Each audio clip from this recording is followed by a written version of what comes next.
नमस्ते भारत। नमस्ते। आप सभी दर्शकों का पुनः स्वागत है आपके अपने YouTube चैनल संवाद की पॉडकास्ट सीरीज संवाद विद दीपक पवार में। और जैसा मैं हमेशा बोलता हूं कि हमारे आसपास बहुत कुछ अच्छा हो रहा है और हम प्रयास करते हैं उसे आप तक लाने का, ताकि संवाद जारी रह सके। इसी क्रम में आज हमारे साथ हैं रामदास उदासीन जी, जो आते हैं। इनके संस्थान का नाम है शिला वैदिक आयुर्वेदिक संस्थान हरिद्वार से। आयुर्वेद के प्रति लोगों का बढ़ता हुआ रुझान और हमारे रोज़मर्रा के जीवन में आती नई नई परेशानियां, जैसे बीपी, शुगर, या रोज़मर्रा की हमारे डेली लाइफस्टाइल को प्रभावित करने वाली बीमारियां, जो तेज़ी से हमारे डेली रूटीन में, हमारे जीवन में समाती जा रही हैं। तो हमने विशेष आग्रह किया रामदास जी से कि आप आइए, कुछ हम बात करें, ताकि संवाद के माध्यम से कुछ जानकारी हमें मिल सके और हमारे दर्शकों को उसका लाभ मिले। तो आचार्य जी, बहुत बहुत आभार और धन्यवाद आपका संवाद के आग्रह को स्वीकार करने के लिए और हमारे साथ आने के लिए। आपका भी बहुत बहुत धन्यवाद। आपने मुझे इस लायक समझा और आपके चैनल के माध्यम से देश विदेश में जितने भी श्रोतागण जुड़े हुए हैं, सभी का आयुर्वेद के इस प्लेटफॉर्म के ऊपर मैं हार्दिक स्वागत करते हैं और चर्चा करेंगे कि दर्शकों को कुछ आयुर्वेद का जो मूल स्वरूप है वो समझ में आए। बिल्कुल सही बात है। आजकल क्या देखते हैं आचार्य जी कि रोज़मर्रा के लोग परेशान हैं छोटी छोटी बीमारियों से। ये जैसे लाइफ टाइम के साथ हमारी जुड़ गई है डिजीज़, ये जैसे ब्लड प्रेशर, शुगर, ये तो पहले भी रही होंगी, पर आज इनका इतना भयानक रूप देखने को मिल रहा है। तो वो, और फिर आयुर्वेद, जो आयुर्वेद हमारा सनातन है, जो सदियों से चला आ रहा है, उस आयुर्वेद पे हम बात करेंगे। तो मेरा सबसे पहला प्रश्न आपसे यही रहेगा कि आयुर्वेद क्या है?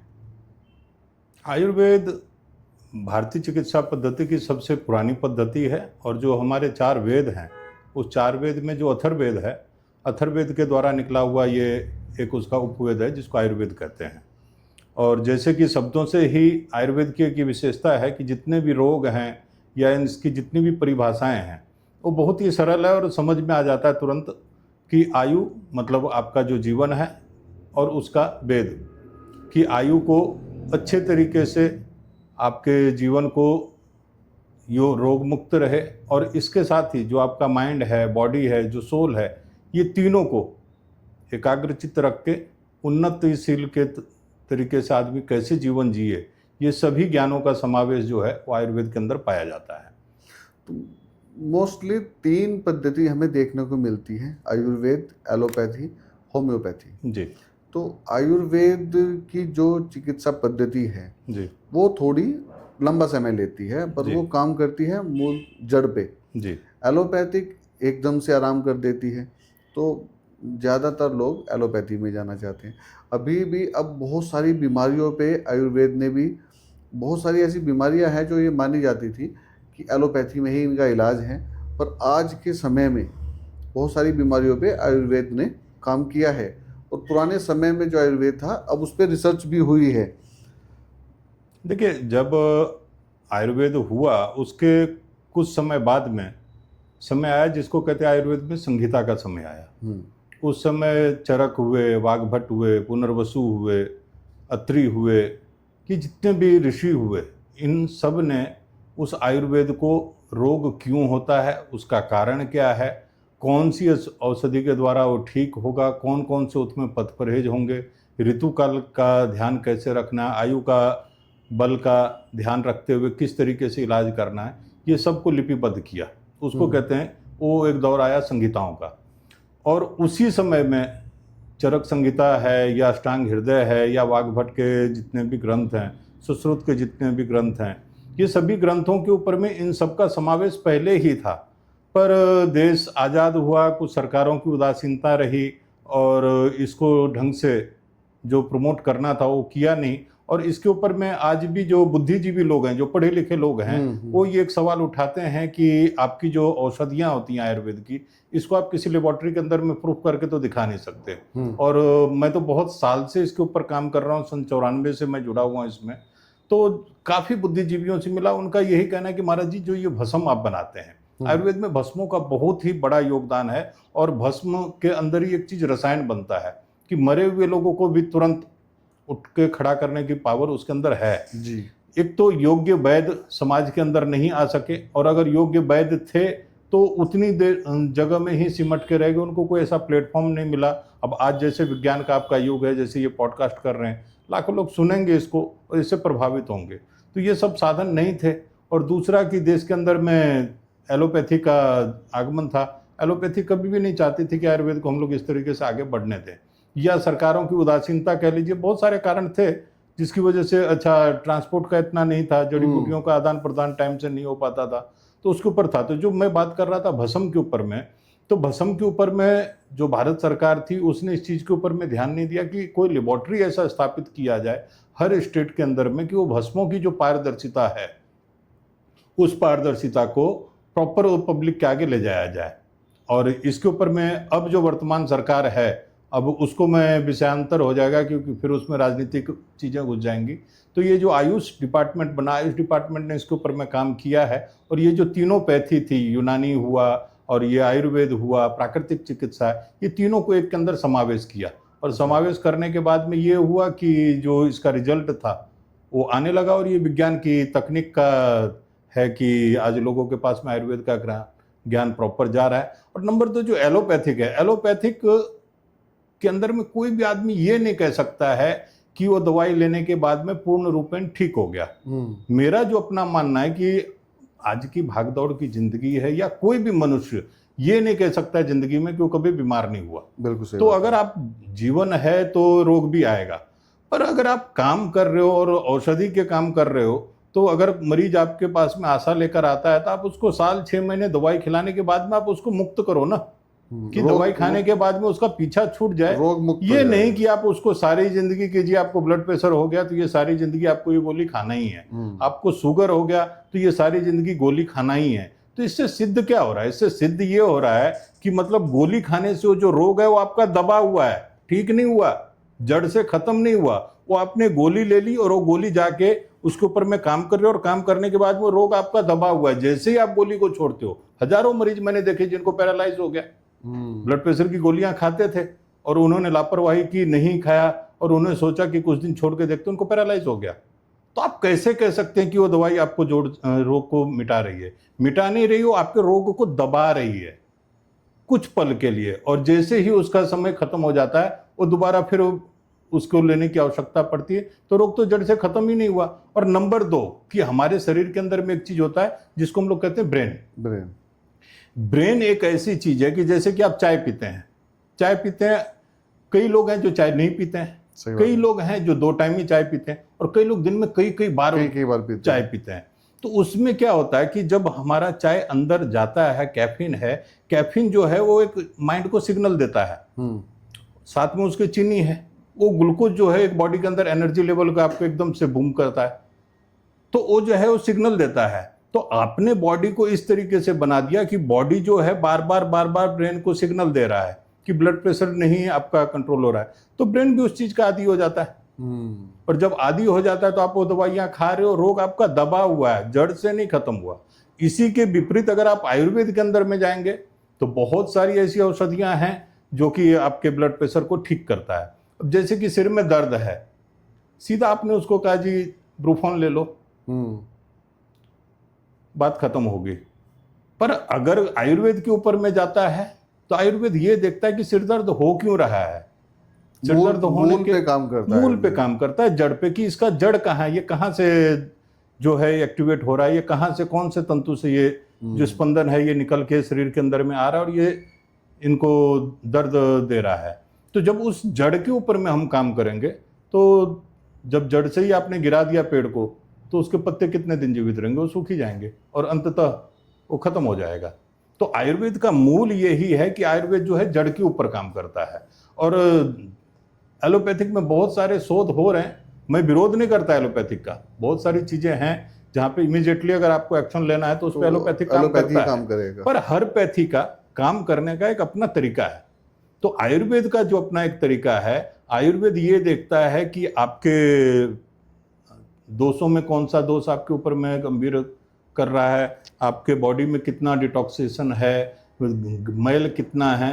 तो ये सब चीज़ों को जब साफ करने के बाद में हम दवाई का उपयोग करते हैं। बहुत सारे लोग हैं समाज में सुनने को मिल रहा है कि किडनी के ऊपर इफेक्ट कर रहा है, लोगों के लीवर के ऊपर में इफेक्ट कर रहा है, लोगों के बॉडी ब्लड प्रेशर के ऊपर में बढ़ने लग गया है।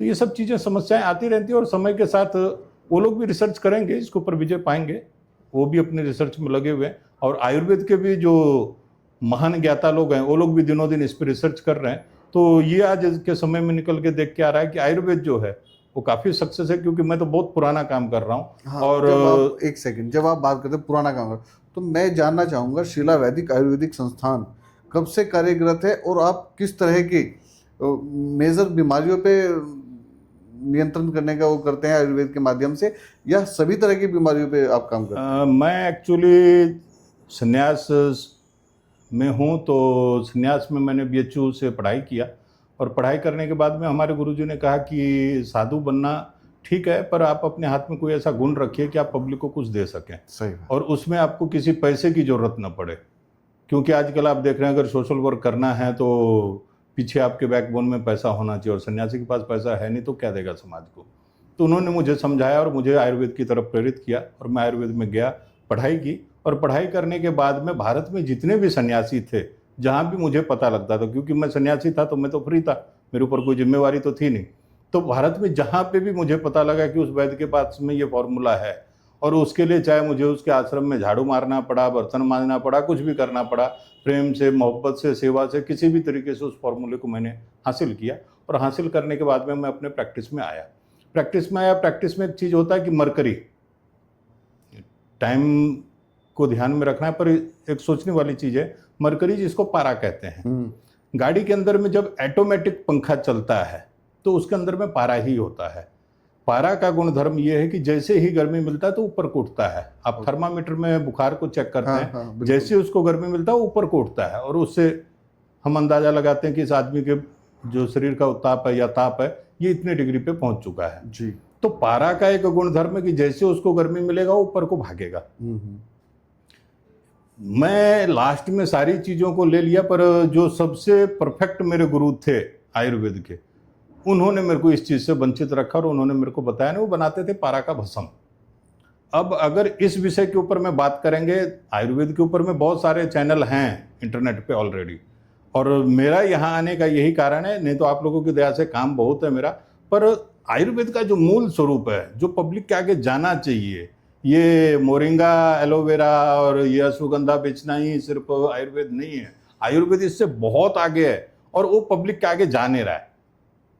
तो वो चीज़ मैंने जब देखा, क्योंकि मैं रोज़ कई चैनलों को सर्च करता हूँ, मेरा सेक्टर है तो मैं इसी को देखता रहता हूँ, चाहे यूट्यूब है, चाहे फेसबुक है, इंस्टाग्राम, XYZ, जितने भी सोशल मीडिया के चैनल्स हैं, वेबसाइटें हैं, मैं सर्च करता रहता हूँ। तो मैं देखा कि लोग जो हैं वो आयुर्वेद को जैसे एक बैल को बांध देते हैं खूंटे से और उतनी वो 4-5 चीजों में बांध रहता दिया, है, तो उसे ही आयुर्वेद को बांधा जा रहा है जी। तो आयुर्वेद ये नहीं है, आयुर्वेद इससे बहुत ऊपर है। अब इसको साइंटिफिकल तौर पे जो समझना चाहेगा, जो थोड़ा बुद्धिजीवी होगा, वो इस चीज को समझेगा कि पारा का गुणधर्म है कि जैसे ही उसको गर्मी मिलेगी वो भागेगा, और आप उसको अग्नि के अंदर डाल रहे हो, और अग्नि के अंदर डालने के टाइम में जब मैंने पारा को अग्नि में डाला तो मैंने उसका वेट किया कि ये जो है 250 ग्राम मैंने इसको अग्नि में भस्म करने के लिए डाला है, और उसके बाद में जब मैंने निकाला तो 250 ग्राम ही मैं उसको प्राप्त किया। तो ये एक अपने आप में बहुत बड़ा चैलेंज होता है, और ऐसे वैद्य, अहंकार की बात तो नहीं है, बहुत कम लोग हैं। बिल्कुल सही बात। और वो जब भस्म बनता है ना सर, तो कहते पारा जो है भगवान शिव के द्वारा निकाला हुआ साक्षात वो है, पारदेश्वर शिवलिंग का जगह जगह पूजा होता है। बिल्कुल। और उस पारा का अगर भस्म बन जाता है तो सैकड़ों बीमारियों के ऊपर में काम करता है। फिर आयुर्वेद में एक चीज और आती, कहते कि पारा जो है ना वो सृष्टि की किसी भी वस्तु में नहीं मिलता है, आप अगर डाल देंगे तो अलग ही घूमता अलग हो जाता है। पर फिर उसको मनीषियों ने सर्च किया और उसको हम लोग अपनी संन्यास भाषा में कहते हैं कि गंधक आंवला सारे को होता है, उसके अंदर उसको मिला के जब रगड़ा जाता है तो उसके अंदर वो अपना जाके जो गुणधर्म है उसको छोड़ता है और उसमें जाके सम्मिलित होकर बनता है। उसको वैद्य लोग खूब अच्छी तरह जानते हैं, उसको हम लोग कहते हैं कजली। डायरेक्ट पारा को आप किसी भी आयुर्वेद की औषधि में नहीं डाल सकते, वो विनाश कर देगा, आदमी की जीवन लीला को खत्म कर देगा। पर उसी को अगर कजली बना के उसमें डालते हैं तो सैकड़ों बीमारियों के ऊपर में काम करता है, रसायन बन जाता है। पेट के बहुत सारे लोग हैं, रो रहे हैं, चूरन खा रहे हैं, इधर उधर चूरन खा के, अरे भाई उसकी एक सीमा है, उस सीमा से आगे जब रोग बढ़ जाएगा तो आपको रसायन की जरूरत पड़ेगी। और उस समय पे ये आज दुर्भाग्य है कि ऐसे वैद्य नहीं है भारत में जो इन सब चीज़ों का प्रचार करें। तो आज आखिर में मजबूर होकर मैं आपके चैनल पे आया कि लोग जो ये समझ रहे हैं कि मोरिंगा, एलोवेरा या अश्वगंधा या सतावर इसी में आयुर्वेद टिका हुआ है, नहीं, इससे बहुत आगे आयुर्वेद। ऐसे ऐसे आशव हैं, ऐसे ऐसे रसायन हैं कि लोग कहते हैं कि नहीं काम करता है आयुर्वेद, लेट से काम करता है। आदमी पैसा खर्चा करने वाला हो, क्योंकि इन सब चीज़ों में बहुत मेहनत लगता है, जिंदगी बीत जाती है निश्चित रूप से। क्योंकि कई कई साल, क्योंकि मैं तो काम कर रहा हूँ, देख रहा हूँ, अगर कोई मेरे को कहे कि जी लो भस्म दे, तो फार्मेसियों के भी लो भस्म है और हमारे भी लो भस्म है। जो 15 दिन में काम करेगा, मेरा लो भस्म पहले दिन ही काम करेगा, पर उसको बनाने में मेरा टाइम कितना गया है वो मुझे मालूम है। तो मैं तो सन्यासी हूँ, मैं कर सकता हूँ, पर जो एक आम गृहस्थ में वो कैसे इस चीज़ को इतना कर पाएगा। तो आयुर्वेद का सबसे पहले कि पब्लिक के अंदर मैं ये कहना चाहता हूँ कि हमारी भारतीय संस्कृति का एक पद्धति है, इसको इतने तक ही मत आप समझिए कि ये इसी में सीमित है। आयुर्वेद बहुत लंबा सेक्टर है और बहुत बड़ा क्षेत्र है, और कई मनीषियों ने अपने जीवन को इसमें खपा दिया है बनाने में और इसको जिंदा रखने में। तो इसको इसी तक मत सीमित रखा जाए कि वो एक कहावत है हमारे आयुर्वेद में कि चूहे को मिल गई हल्दी की गठी, वो पंसारी बन के बैठ गया। तो ये सब जो पंसारी बन के बैठे हुए वो लोगों से भी मेरा निवेदन है कि थोड़ा अध्ययन कीजिए, और अगर अध्ययन करेंगे, रिसर्च करेंगे, तो आपको समझ में आएगा कि आयुर्वेद क्या है। इसको यहीं तक मत आप लोग समेटिए, आयुर्वेद बहुत लंबा सेक्टर है। तो आपके चैनल के माध्यम से मैं यही कहना चाहूँगा दर्शकों को कि हम लोगों को गर्व होना चाहिए कि ये हमारी पद्धति है, और हमारी पद्धति में ऐसे ऐसे आविष्कार हुए हैं कि वो गगन तक अपना ध्वजा फहरा सकते हैं, और उसका थोड़ा सा रिजल्ट गिने चुने ही अभी वैद्य तैयार हुए हैं भारत में, जिसका नतीजा आज पूरा विश्व में डंका बज रहा है आयुर्वेद का। बिल्कुल सही बात। पूरे विश्व में योगा के सेंटर खोल रहे हैं, पूरे विश्व में मेडिटेशन हो रहा है। तो कुछ लोगों ने, और अगर पर्याप्त मात्रा में, प्रचुर मात्रा में वैद्य तैयार हो गए भारत में, तो दुनिया की कोई भी पैथी इसके आगे टिकने वाली नहीं है, ये मैं दावा से कह सकता हूँ। तो जितने भी वैद्यगण हैं इंस्टाग्राम पे, फेसबुक पे अगर जा रहे हैं तो तैयारी से जाएं, अपना रिसर्च करें, अपना पढ़ाई करें, और उस रिसर्च को लेके जाएं। आयुर्वेद को कुछ समय के लिए कुछ पहलुओं पे ना समेटें, आयुर्वेद बहुत बड़ा सेक्टर है। तो मैंने जैसे बात की, मैंने कुछ एक रोग जो डेली मर्रा के रोज के जीवन के हैं वो मैंने बताए। कुछ एक गंभीर रोग आप बताइए जिन पे आयुर्वेद काम करता है। किन किन गंभीर रोग होता है? एक रोग होता है जिसको कहते हैं हीमोप्लीजिया। हीमोप्लीजिया में होता क्या है कि बच्चे के खून नहीं बनता है। अच्छा। और खून जब नहीं बनता है तो गृहस्थ में, तो गृहस्थ की सबसे बड़ी पूंजी उसका बच्चा होता है। बिल्कुल सही बात। और उस बच्चे को बचाने के लिए हर 2 महीने में, 3 महीने में उसको बाहर से खून चढ़ाना पड़ता है। नहीं है किसी के पास उसका इलाज। आपके पास? पर अगर प्रॉपर, मैं तो करता हूँ, मैं बात उतना ही करूंगा जो मैं करता हूँ, जो मेरे अनुभव में है। बिल्कुल। और उसके बाहर मैं कोई बात नहीं करूंगा कि ऐसे सेखियां मारूं। जो मैं कर सकता हूं, जो मेरे अनुभव में, उतनी बात मैं करता हूं, उससे आगे मैं बात ही नहीं करता किसी से, क्योंकि मैं बड़ी बड़ी डिंगे हाँकूं। मैंने जो किया है, जिस पे मेरा एक्सपीरियंस है, मैं उसी पे बात करता हूं। तो इसमें बात क्या होती है कि खून बनाने का काम है लीवर का। आदमी आया, उसने कहा कि खून नहीं बन रहा है, ठीक है जी, इसका वॉश करो, और वॉश करने के बाद में खून चढ़ा दो। तो ये इलाज नहीं हुआ ना। बाद में फिर वो खून दूषित हो जाएगा, फिर आप वॉश करके नया चढ़ा दोगे, तो ये इलाज नहीं हुआ। हो गया है। तो इलाज ये है कि खून बनाने का काम है लीवर। तो लीवर खून क्यों नहीं बना रहा है? क्या कारण है कि लीवर जो है उस चीज में सक्षम नहीं है? तो उसको सक्षम करने के लिए औषधियां हैं। उस औषधियों का अगर उपयोग किया जाए, तो मेरे पास में बहुत सारे लोग हैं। मैं तो आता नहीं था इंटरनेट पे, पर यह है कि नवी युवा पीढ़ी जो है, उन्होंने मजबूर किया कि नहीं, आप इंटरनेट पे आइए। देखिए, ये एक माध्यम है आज की डेट में जिसके द्वारा हम चीज़ों को पहुंचाया जा सकता है, और बहुत सारे लोग परेशान हैं इस चीज़ों को लेके। और जो बात आपने बोली कि नया खून चढ़ा दो, वो सोल्यूशन नहीं है। सोल्यूशन यही है कि हम, जैसे आयुर्वेद आपने बताया, मूल पे काम करें। चढ़ा दो वो बात ठीक है, पर उसका पैसा कितना ले रहे हैं? बिल्कुल सही बात है। जो एक आम जन साधारण लोग आज के भागदौड़ की जिंदगी में जो ये दौड़ लगी हुई है, क्योंकि भारत जो है वो एक विकासशील देश नहीं, ये विकसित देश है। और जब देश कोई विकसित होता है तो उसमें दौड़ लगती है। रोज नई नई टेक्नोलॉजी, रोज नया नया आविष्कार देश के अंदर में पैर रख रहे हैं, और उसको पाने की चाहत में आदमी कितना दौड़ रहा है। आप देखिए, सड़कों पे निकल के, गाड़ियों पे ऐसे लग रहा है कि सब पता नहीं किस धुन में क्या पाने के लिए दौड़ रहे हैं, और उसका नतीजा है कि लोग गंभीर गंभीर बीमारियों से ग्रस्त हो रहे हैं। तो हमारा देश जो है इस समय विकासशील देश है और विकास करने की दौड़ में दौड़ रहा है, और उसमें हर जनमानस अपनी सहभागिता को मौजूद कर रहा है। बिल्कुल सही तो बात। उसके अंदर में जब उसको खर्चे ज़्यादा हैं, महत्वाकांक्षा भी ज़्यादा है, अपने आप को विकसित दिखाना चाहता है, और उसके बीच में ये एक उसके ऊपर में कोई आफत आ जाए और आप उसको कह रहे हैं कि जी 60,000 रुपया 70,000 रुपया एक बार खून चढ़ाने का ले रहे हैं सर। सोचिए जो आम जनमानस है कहाँ जाएगा, कैसे वो एफोर्ड करेगा इस चीज़ को, और उनको इस चीज़ से कोई लेना देना नहीं है। और चलो ले रहे हैं कोई बात नहीं, पर आप उसका सफल इलाज भी तो नहीं बता रहे हैं। इलाज भी सफल नहीं बता रहे, सही बात है। कुछ पल के लिए आप उसको रिलीफ दे रहे हैं, बाद में फिर वो आपकी शरण में आ रहा है, तो इसको आप क्या कहेंगे? और मैं तो इसको कहने में बिल्कुल नहीं संकोच करूंगा कि आप उसको गुलाम बना रहे हैं। बिल्कुल सही बात है। तो ये सब चीज़ें जो हैं, अगर आयुर्वेद के अंदर में देखा जाए, हर चीज़ का इलाज है। एक रोग और है, उसको कहते हैं संग्रहणी।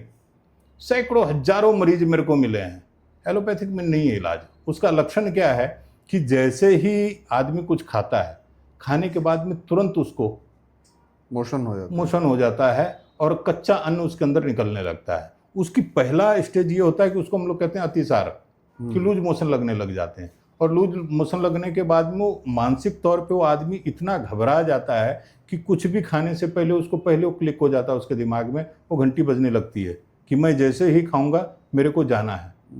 अब अगर उसको सफ़र करना है, वो भूखा सफ़र करेगा, कुछ खा लेगा, अध कच्चा अन्न उसका बाहर निकल रहा है, तो उसका जो शरीर का विकास है वो रुक जाएगा। हम लोगों के लिए कोई बहुत बड़ा चीज़ नहीं हो, हमारे लिए तो चुटकी का काम है, हम उसको ठीक कर देते हैं। पर जो आदमी उससे ग्रसित है उसको पूछ के देखिए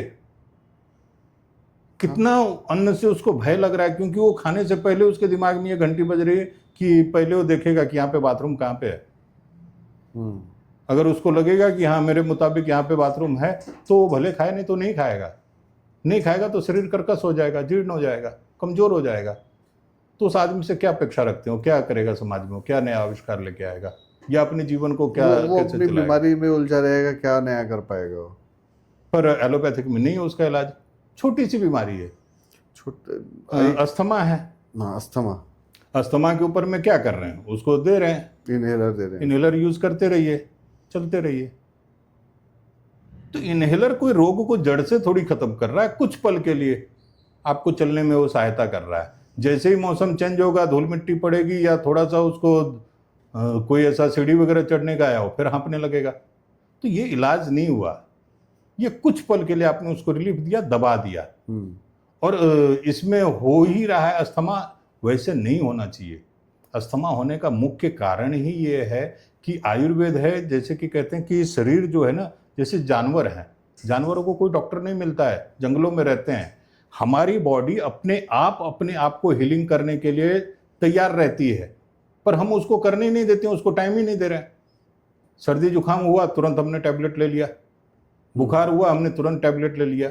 ये सब चीज़ें जो हैं ये प्राकृतिक चीज़ें हैं, और प्रकृति से ये चीज़ होती हैं। शरीर के अंदर में जब कोई भी उताप बढ़ता है तो उसको बॉडी संतुलन करने के लिए ये सब चीज़ें आती हैं।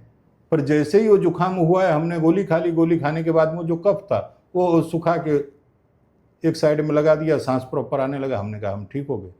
पर वो ठीक नहीं हुए। वो जो कफ है उसका जाला जब जमते जब मात्रा ज़्यादा हो जाता है, वही पूरी लंग्स को जकड़ लेता है, और वहीं से आदमी को अस्थमा हो रहा है। जब आप कफ की बात कर रहे हैं, मुझे याद आता है कि हमारी बॉडी में 3 तत्व पाए जाते हैं, वात, पित्त और कफ। इनके बारे में बात करेंगे, ये क्या है और ये कैसे हमारी बॉडी को प्रभावित करते हैं। सृष्टि में 5 महाभूत है जिससे ये सृष्टि चलती है, आयुर्वेद जिसको मानता है। उस 5 महाभूत में ये 3 दोष निकल के आते हैं, जल, अग्नि, आकाश और पृथ्वी और वायु। ये 5 तत्व महाभूतों का बना हुआ है। इसमें फिर 3 दोष आते हैं, वात, पित्त और कफ। वात से जितने भी दर्द संबंधी रोग हैं, बिल्कुल मैं ज़्यादा आयुर्वेद के उसमें विश्लेषण में नहीं जाऊंगा, क्योंकि आम पब्लिक को समझ में आए, ऐसा है, हमें ऐसी सरल भाषा में समझाना है। भाषा में मैं समझाऊंगा, नहीं तो फिर वो संस्कृत के हर श्लोक बोलूं और नहीं, वो नहीं, हमें सरल भाषा में, ताकि जब हम बात करें वात की, हम बात करें पित्त और कफ की, तो जो व्यक्ति उससे पीड़ित है वो समझ पाए कि हाँ ये मेरी बात हो रही है जी। तो वात से हम स्टार्ट करें। दर्द से जितने भी संबंधित रोग हैं, जैसे हाथों पैरों में गठिया, बाई, ये दर्द, गठिया, गठिया का वही है कि हमारे हर जोड़ के अंदर में, पहले आपको बता चुका हूँ कि आयुर्वेद के जितने भी रोग हैं और नाम हैं, वो नाम से ही समझ में आ जाता है कि ये रोग क्या है। गठिया, गांठ गांठ को जो पकड़ ले उसको गठिया। अब अगर इसको हम लोग एलोपैथिक की तरीके से समझाने चाहें तो हमारे शरीर के अंदर में यूरिक एसिड होता है, जो कि हमारे प्लीहा के पास में एक ऑर्गन है, जो वहाँ से वो जनरेट होता है। वो जब ज़्यादा मात्रा में बनने लग जाता है और उससे रक्त दूषित हो जाता है, और रक्त दूषित होने के बाद में जब वो जोड़ों के अंदर में जाता है तो जहाँ जहाँ पे जाता है वो संधियों का जो लचीलापन है वहीं पे फिर वो आता जाती है जो वायु है। वायु तत्व का काम होता है कि जितने भी हमारे ज्वाइंट्स हैं उस ज्वाइंट्स के अंदर में गैप है, जिसको हम लोग लिंगाइमेंट कहते हैं, उसको लचीलापन, ये देखिए कैसे लचीलापन है। तो इसके अंदर एक वायु है, जो वायु इसके लचीलापन को हमेशा काम करवाता मैनेज है, करती है, मैनेज करता है। तो वायु जब प्रकोपित होती है उस रक्त के साथ में तो वात रोग पकड़ लेता है। पकड़ने के बाद में उसका पहला लक्षण यही है कि जैसे आजकल के जीवन में आ गया कि विलासिता की ओर हम लोग बढ़ रहे हैं, तो बाहर तो कोई सोना पसंद नहीं कर रहा है, चारपाई पे कोई सोना पसंद नहीं कर रहा है, बेड एसी सब आ गए हमारे समाज के अंदर में। तो सबसे पहले आदमी को रात के टाइम में ठंड लगना शुरू हो जाता है। गर्मी है फिर भी उसको 2-2:30 बजे के बाद ठंड लगना शुरू हो जाता है, हल्का उसको महसूस होता है कि बॉडी जो है ठंड मान रही है। और सुबह जब उठता है तो उठने की उसकी इच्छा नहीं होती है, रो पीट के मुश्किल से बेचारा उठता है। और उठने के बाद में फिर जब वो तैयार वगैरह हो जाता है, क्योंकि दिनचर्या का भी काफ़ी प्रभाव पड़ता है हमारे जीवन में, तो दिनचर्याओं को करने के बाद में जब वो फिट होता है तो फिर वो अपने काम पे निकलता है। पर सुबह उठने के टाइम में जो स्फूर्ति उसके अंदर होनी चाहिए वो नहीं होती है। कुछ समय के बाद में जोड़ों से आवाज़ आने लग जाती है, कट कट कट कट। आदमी फिर भी इग्नोर करता है कि नहीं कुछ नहीं हो रहा है, और उसके बाद में फिर वो दर्द शुरू होता है। दर्द शुरू होने के बाद में इसका इतना विकराल रूप हो जाता है कि पैरों की, हाथों की उंगलियां ऐसी टेढ़ी हो जाती हैं। और वही है, फिर वही विरोधाभासी शब्द आ जाता है, इतना स्टेरॉइड खिला दिया जाता है उसको, क्योंकि अगर उसको प्रॉपर डॉक्टर नहीं मिला, इतना स्टेरॉइड खिला दिया जाता है रिजल्ट लेने के चक्कर में कि वो आदमी के किडनी भी इफेक्ट हो जाते हैं, मुंह पे सूजन आ जाता है, भयावह स्वरूप उसका बन जाता है, और रोग जहाँ था वहीं खड़ा रह जाता है। उसकी उंगलियों का जो स्वरूप है वो भी बिगड़ जाता है। बहुत, आप अगर घूमेंगे देश में बहुत सारे लोग आपको ऐसे मिलेंगे जो बेचारे घूम रहे हैं और उनको सही डॉक्टर मिल नहीं रहे हैं, सही उनका इलाज हो नहीं रहा है, बस पेन किलर खिलाया जा रहा है, स्टेरॉइड खिलाया जा रहा है, सिर्फ रिजल्ट लेने के चक्कर में, प्रॉपर इलाज नहीं हो रहा है। तो इस तरीके से ये वात के रोग फैलते हैं। पित्त है, पित्त प्रकृति के लोग जो होते हैं उनका एक अपना स्वभाव होता है, वो लोग स्पष्टवादी होंगे, और पित्त की प्रकृति वाले रात को खर्राटे लेते हैं। आजकल बहुत समाज के अंदर में एक, तो खर्राटे तो आजकल सभी लेते हैं। हाँ, तो पित्त की जब वृद्धि होगी अच्छा, तो खर्राटे का होगा। और आप तो हैरान मानेंगे कि मैं एक रिसर्च पढ़ रहा था, अमेरिका के अंदर में बहुत सारी महिलाओं ने अपने पति को तलाक दे दिया सिर्फ इस कारण से कि उसका पति खर्राटा लेता है। अरे अब अमेरिका जैसा देश में अगर खर्राटे का इलाज नहीं हो पा रहा है या खर्राटे का कोई प्रावधान का उसका समस्या का हल नहीं है, इतने विकसित देश में जहाँ पे लोगों की जीवन की जो 2 ग्रस्त में पहिया है, जो बोलते हैं कि हमसे कई साल आगे हैं टेक्नोलॉजी, और वहाँ पे बहुत सारी महिलाओं ने सिर्फ पतियों को इस वजह से तलाक दे दिया कि वो खर्राटे लेते हैं। तो जब हम लोग ये सब रिसर्च वगैरह को पढ़ते हैं तो हंसी भी आती है कि ये क्या हो रहा है, जबकि आयुर्वेद में उसका इलाज है। जैसे आयुर्वेद में इलाज तो है जी। जैसे हम बात कर रहे हैं खर्राटे की, उसके बाद हम उस पर आएंगे पित्त पे वापस, कि कुछ ऐसा उपाय भी हम साथ साथ बताते चलें कि जो डेली रूटीन में अपनी घर से ही कर सके, ऐसा कुछ संभव नहीं है? देखिए, खर्राटे हैं या अस्थमा है, इन सब चीज़ों में अगर आप डॉक्टर के पास जाएंगे तो लोग क्या कहते हैं कि नाक की हड्डी बढ़ी हुई है, और वो कहेंगे इसको आप ऑपरेट करा लीजिए, ठीक हो अच्छा, जाएगा। मैं जानना चाहूँगा, डॉक्टर्स बोलते हैं नाक की हड्डी बढ़ी हुई है, कोई लोग बोलता है कि नाक का मांस बढ़ा हुआ है, तो ये नाक में हड्डी होती है या मांस होता है? जिसको जैसा समझ में आता है, पर ये दोनों भी जो बातें हैं ये शास्त्र सम्मत नहीं है। ये अगर देसी बोलचाल की भाषा में कहा जाती है तुक्का है। अच्छा, क्योंकि मेरे पास ऐसे बहुत सारे मरीज आए हैं जिन्होंने 3-3 बार ऑपरेशन कर लिया, उनका स्वरूप मुख का बदल गया और रोग उनका नहीं ठीक हुआ। बाद में फिर डॉक्टर कहते हैं कि जी आप अपना जितना भी आपके एलर्जीज हैं उसके टेस्ट करा लीजिए, उसके भारी भरकम फीस लगता है, वो सारे एलर्जी टेस्ट होता है, टेस्ट होने के बाद में कह देंगे आपको गेहूं से एलर्जी है, आपको जी इससे एलर्जी है, आपको उससे एलर्जी है, आप ये सब चीज़ छोड़ दीजिए। सब कुछ छोड़ता है वो, क्योंकि वो चाहता है कि मैं स्वस्थ हूँ। पर जहाँ खड़ा था जिस धुरी पे, उसी धुरी पे मरीज खड़ा रहता है, उसका इलाज नहीं हो पाता है। और जब पैसे काफ़ी खर्च हो जाते हैं तो आखिर में वो क्या कहे किसी को, वो भी अपने मन को समझा लेता है कि ठीक है, ये मेरा कर्मों का दंड है और ये मैं इसको भोग रहा हूँ। तो समाज में किसी को कुछ कह भी नहीं सकता। वो एक ऐसी दशा हो जाती है इंसान की कि ना तो हंस सकता है ना वो रो सकता है, और लेके ढोता रहता है ज़िंदगी को।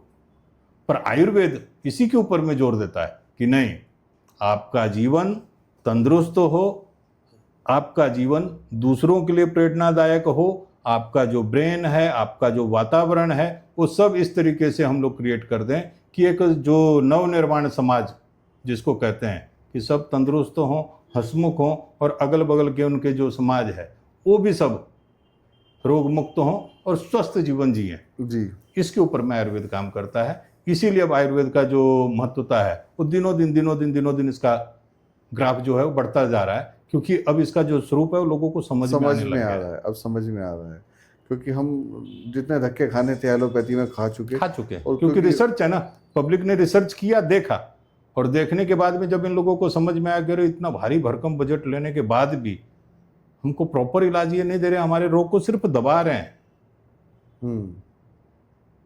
एलोपैथिक का कोई भी रोग का मेरे को कोई ये तो आप बताइए कि वो उससे पूरा उसकी हीलिंग हो गई या प्रॉपर ठीक हो गया, कैसे कह सकते हैं आप?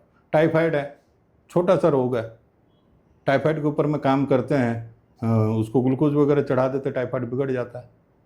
बहुत सारे मरीज हम लोगों के पास आए हुए, पैसे भी भारी भरकम ले लेते हैं। बोलते हैं टाइफाइड कभी बॉडी से निकलता ही नहीं है। निकलता है, हम लोग दावे से निकालते हैं, और दोबारा अगर कभी हो जाए 10 साल तक टाइफाइड तो हम बैठे। तो टाइफाइड का मुझे एक चीज़ याद आती है, टाइफाइड का हमारे पाचन से क्या संबंध है? बुखार जितना भी होता है वो आपके लीवर की गर्मी से होता है। अच्छा, ये आप बात को समझिए सबसे पहले।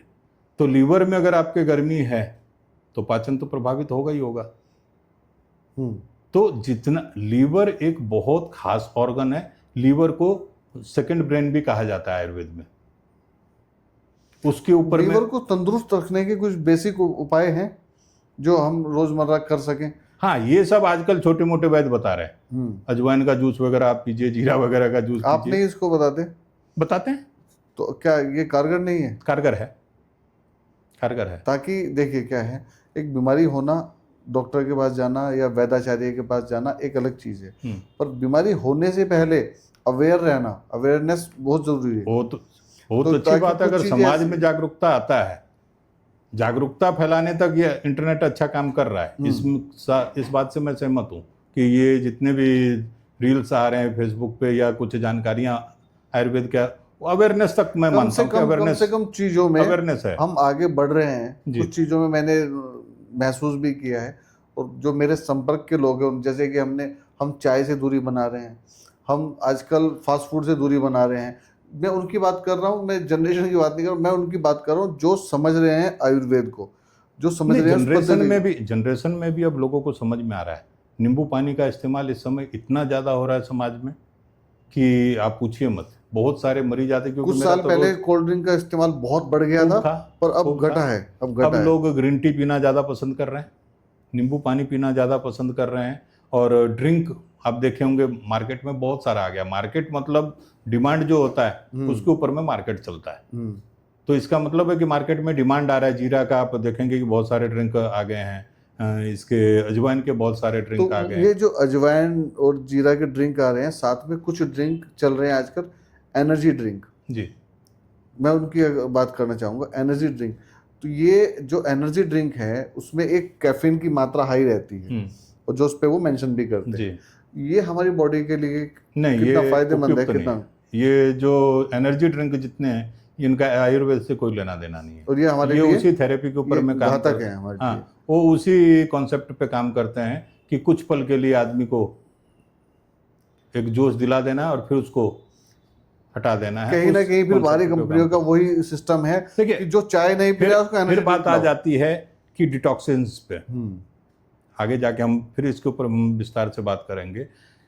आप ये समझ रहे हैं कि जैसे कि मच्छर आ गया है, मच्छर आने के बाद में हम वो लगाते हैं ऑल आउट, उसमें से गैस निकलता है और हम उसके संपर्क में रात को कमरे में रहते हैं, तो जब वो जहरीला है, मच्छरों को मार सकता है और वो रोज हमारे अंदर जा रहा है, तो आपको क्या लगता है हमारी बॉडी में कहीं इकट्ठा नहीं हो रहा होगा?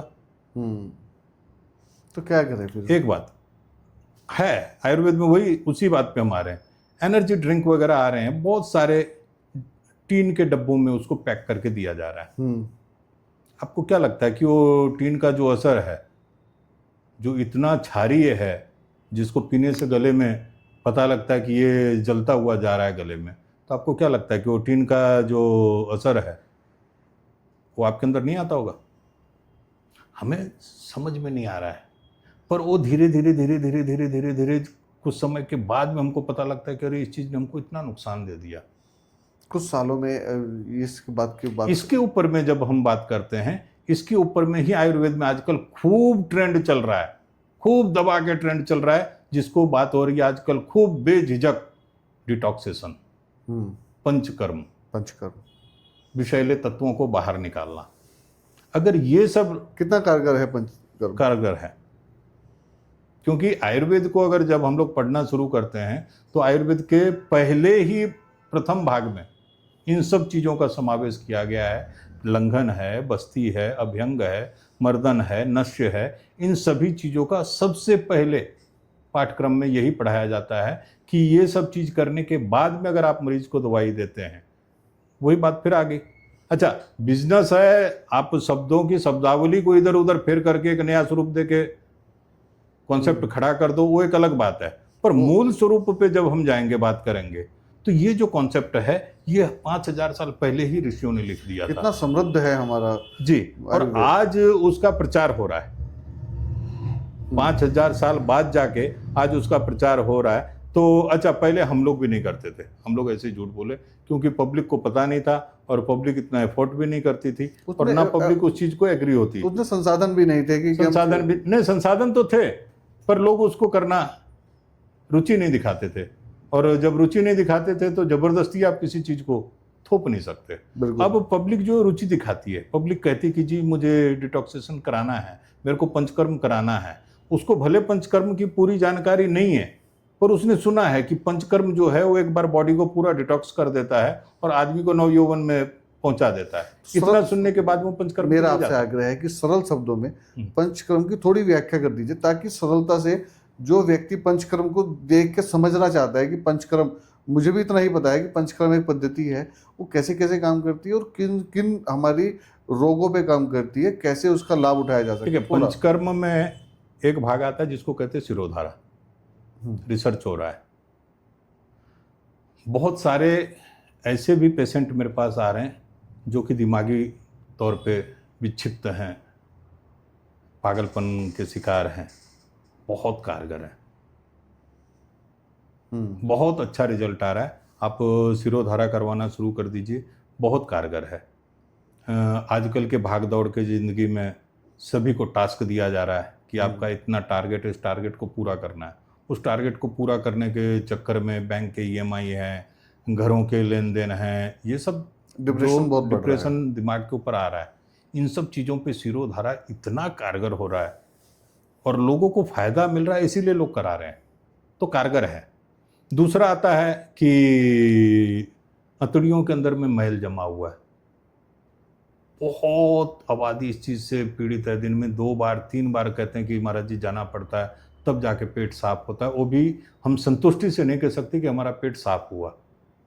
अब 9 बजे 10 बजे तक वो आदमी इसी क्रियाकलाप में फंसा हुआ है, तो कितना टाइम उसका वेस्ट हो रहा है। तो इन सब चीज़ों के ऊपर में अगर एक बार उसके अंदर से पूरे लीवर को, आप अतड़ियों को साफ कर रहे हैं, और साफ करने के बाद में कुछ औषधियों के सेवन करने से उसकी जो प्रक्रिया है, जो आज से 20 साल पहले उसकी थी, उस प्रक्रिया पे अगर वो जा रहा है तो स्वाभाविक कहेगा कि जी मैं बिल्कुल ठीक हूँ, और ठीक होगा तो दूसरों को भी कहेगा कि नहीं, ये जो पद्धति है ये कारगर है। ऐसे ही है कि आँखों का बहुत ज़्यादा प्रॉब्लम आ रहा है, ये मोबाइल समाज में बहुत तेजी से आंखें बहुत दस्तक दे रहा है। छोटे छोटे बच्चों को देख रहे हैं, 4-5 साल के बच्चों को चश्मा लग रहा है। अच्छा, इसमें एक छोटा सा, चलिए मैं आपको एक फॉर्मूला बता ही देता हूँ। छोटा सा एक जड़ी होती है जिसको कहते हैं दक्षिणी मिर्च, भूरी मिर्च के नाम से भी पंसारी दे देते हैं। भूरी मिर्च और सौंफ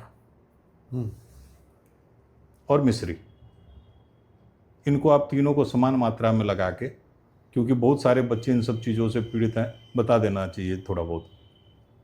इनको समान मात्रा में ला के आप इसका चूर्ण बना के रख लें।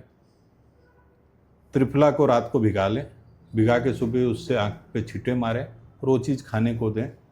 बहुत सारे मरीजों को मैंने दिया है। आँखों के जो चश्मा है एकदम से तो नहीं उतरता है, नंबर घटता हुआ जाता है और 8-9 महीने के बाद में आदमी चश्मा उतार के फेंक देता है और चलने लग जाता है। तो ये किस आयु तक के व्यक्ति के लिए कारगर होगा? ये बच्चों के लिए है सिर्फ? ये आपके 20-25 साल तक कारगर होता है।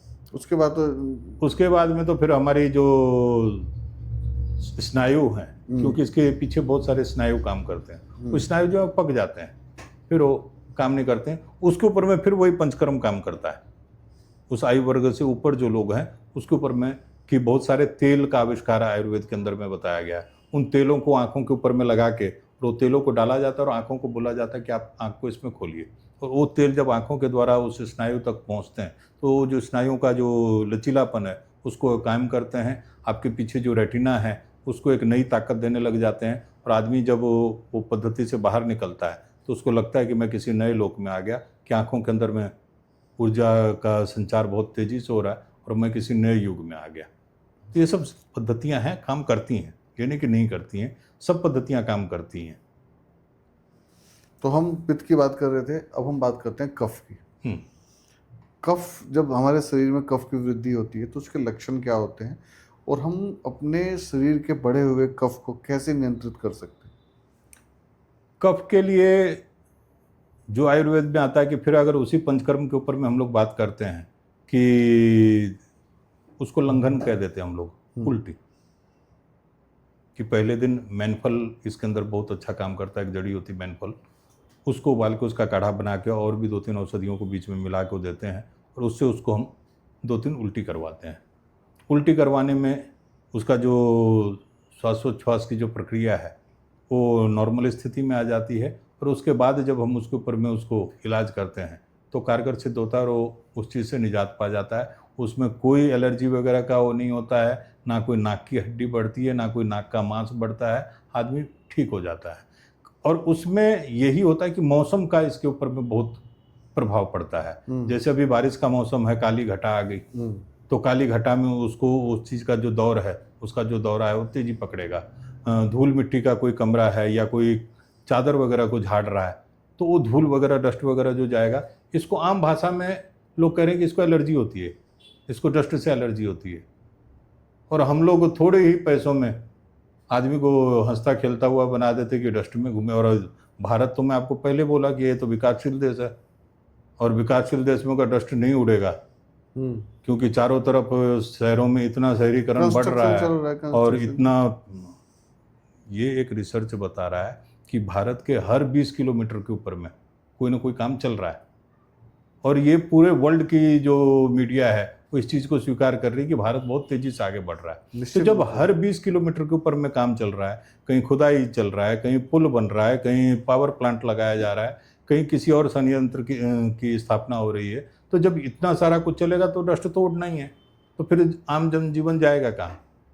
तो आप क्या उसको कमरे के अंदर बंद कर देंगे?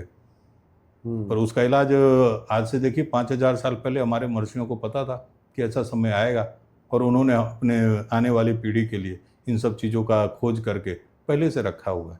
बिल्कुल सही। और आयुर्वेद में इसका इलाज है, सैकड़ों लोगों को हम लोगों ने ठीक किया इसके ऊपर में। तो जो कफ है, कफ के जो लोग होते हैं उनको स्किन वगैरह के प्रॉब्लम्स, लंग्स के प्रॉब्लम्स ज़्यादा होते हैं। पित्त में भी स्किन के प्रॉब्लम बहुत आते हैं, चर्म रोग जितने आते हैं, स्किन एंड बॉडी के जितने डिपार्टमेंट जिस व्यक्ति के शरीर में कफ की मात्रा ज़्यादा है, कफ की अधिकता है, तो उसको क्या परहेज, क्या जैसे हम बात कफ वाले को सबसे पहले तो अपनी स्किन से ही पता लगता है। अच्छा। स्किन के टच से उसका जो स्किन है वो तैलीय हो जाता है। कहते हैं ना इसका स्किन बड़ा ऑयली है, अगर मॉडर्न ज़माने से बात करें तो स्किन से ही पता लग जाता है कि उसकी प्रकृति जो है कफ वाली है। तो उसमें यही है कि टाइम टाइम से अपना लंघन वगैरह वो करता रहे और जो उसकी औषधि उसका करते रहे, शरीर में सबके ये तीनों दोष व्याप्त है। इसका बैलेंस बनाना ये महत्वपूर्ण है। फिर डॉक्टर हमेशा बोलते हैं कि जैसे कफ की वृद्धि है, वो कफ तो उसको बोलते नहीं, वो एलर्जी बोलते हैं। तो कुछ चीज़ों में डेयरी प्रोडक्ट्स यानी दूध दही पनीर ये बंद कर दिए जाते हैं। तो क्या आयुर्वेद ये भी मानता है कि ये दूध दही और पनीर जो हम इतने समय से खाते आ रहे हैं ये हमारे शरीर के लिए घातक है? क्योंकि आज का जो साइंस है वो बोलता है कि आपको दूध दही नहीं लेना चाहिए, और उसकी हमारी बॉडी को नीड ही नहीं है। आयुर्वेद में दूध का कहीं विरोध नहीं है। रात को सोने के बाद दूध पीने का प्रावधान आयुर्वेद कई हजार साल से कहता आ रहा है। लेकिन समस्या क्या है कि देश काल परिस्थिति का भी ध्यान रखना होता है।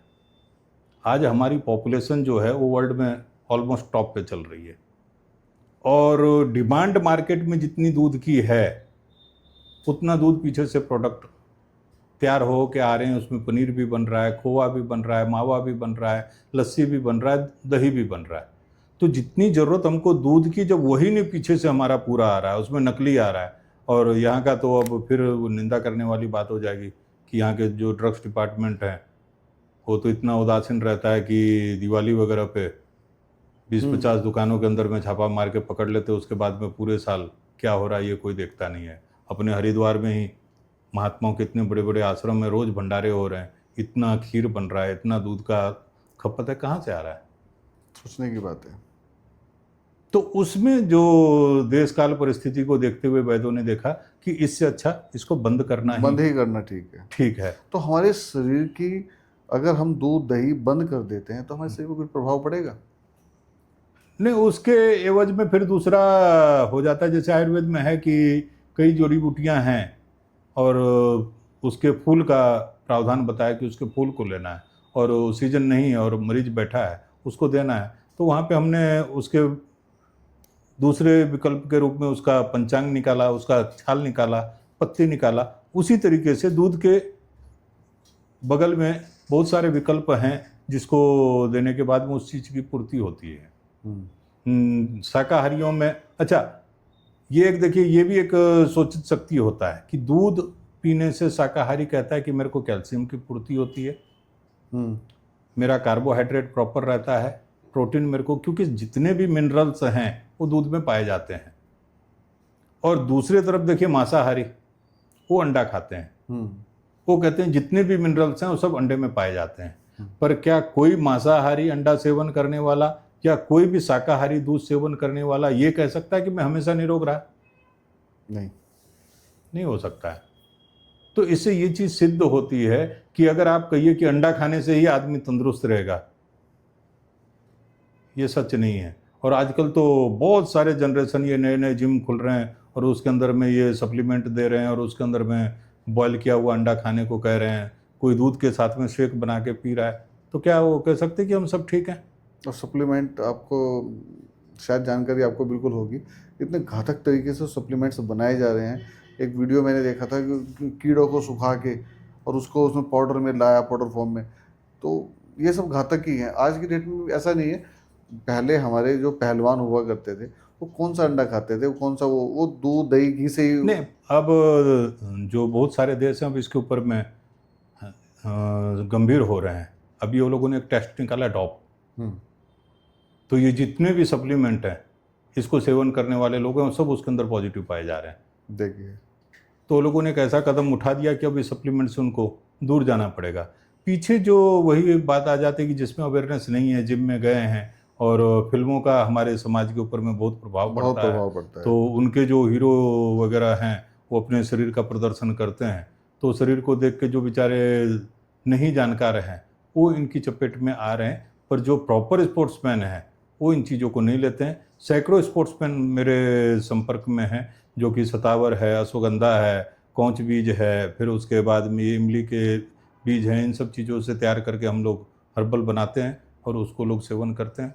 और इतना स्टेमिना है उनके अंदर में कि हम लोग जाते हैं देखने के लिए, मन भी खुश होता है कि ये हर्बल का ताकत है, देखिए निकलता है। बहुत सारे ऐसे हैं। अब वो लोग कहते नहीं कि हम लोगों का नाम आप कहीं जिक्र कीजिए। आयुर्वेद बहुत समृद्ध है जी। आयुर्वेद बहुत समृद्ध है, हर चीज़ का विकल्प आयुर्वेद में है, बशर्ते आप उसके पास जाओ। वैसा वैद मिले, ये सबसे मेन चीज है कि हाँ, वैसा आपको वैद मिले। जानकार वैद्य मिलना। और वैद्यों की संख्या भारत में बहुत कम है। हाँ, वैद्य कम है। और सरकार से भी मैं आपके चैनल के माध्यम से ये रिक्वेस्ट करूंगा कि सरकार इस चीज़ के ऊपर ध्यान दे कि अच्छे से अच्छे वैद्य पैदा करें और उनको प्रॉपर जानकारी हो, रिसर्च सेंटर खुलें और वहाँ पे अगर ये सब रिसर्च होते हैं, आप ये देखिए ना कितनी हमारी दयनीय स्थिति है। नीम का पेटेंट